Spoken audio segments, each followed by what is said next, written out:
Bienvenue dans Découverte et Invention. Préparez-vous à explorer les merveilles de l'ingéniosité humaine. De la roue au web, de l'ampoule à la puce électronique, chaque découverte, chaque invention a une histoire fascinante à raconter. Salut à tous, bienvenue dans notre émission Découverte et Invention.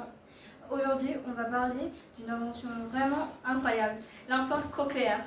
Oui, c'est vraiment fascinant. Saviez-vous que tout ça a commencé dans les années 1950?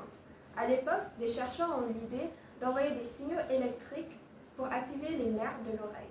Mais comment on est passé d'une idée à un vrai appareil? Pour en savoir plus, je suis allé rencontrer Jacques Durand, le CEO de Cochlear Limited, une entreprise qui fabrique des implants cochléaires aujourd'hui. Bonjour Monsieur Durand, merci de nous recevoir. Comment cette idée de base a-t-elle évolué? Bonjour, en fait, les premières étapes ont été faites en 1957 par deux Français, André de Joinneau et Charles Herrier.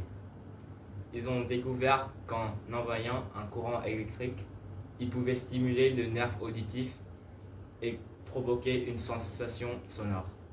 C'était révolutionnaire. C'est impressionnant, mais comment cet implant a-t-il progressé après?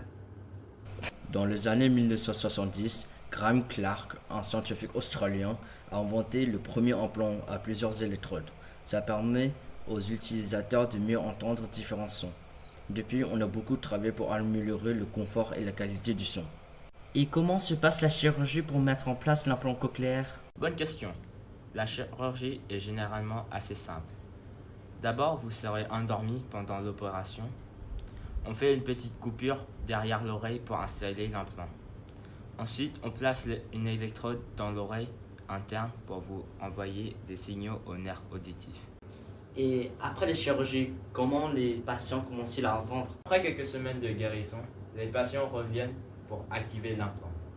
Cela nécessite des ajustements pour s'assurer qu'ils entendent bien. Avec un peu de temps et d'entraînement, beaucoup de gens peuvent améliorer leur capacité à comprendre la parole et à apprécier la musique. Comme Journaux, Herrier et Clark, des milliers de personnes peuvent maintenant entendre à nouveau. Oui, et avec des entreprises comme Cochlear Limited, on continue de rendre ces appareils plus modernes et accessibles. Merci d'avoir regardé cet épisode de Découverte et Invention. À la prochaine pour découvrir plus d'inventions qui changent notre monde. Au revoir et souvenez-vous, même une petite idée peut devenir quelque chose de grand.